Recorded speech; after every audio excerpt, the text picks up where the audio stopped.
guys, ito yung ating pag-check sa daan, mga loops.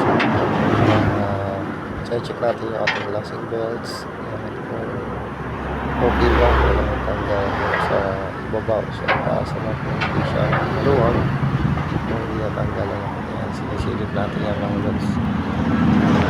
Luwag na siya, benta. Ayan mga lods, ay ginagawa natin kapag lalo na sa long distance mga lods, halos nasa 3 hanggang 4 na check lang kasama ang gulong at paikot ng trailer at tractor.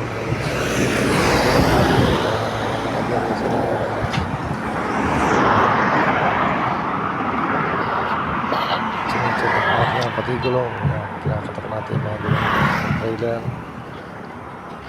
Paikot yan mga loads, pati yung lasing sa kabila, sinecheck up natin yung balance. After check, upload na po, upload na. Malapit na po kami sa Naga. Pati sa mga unit loads, kasi Upload na. unit natin kakaiba tulad ng time loads. Pati yung gulong natin sa tractor mga loads, sinecheck up din natin yan. Thank you for watching.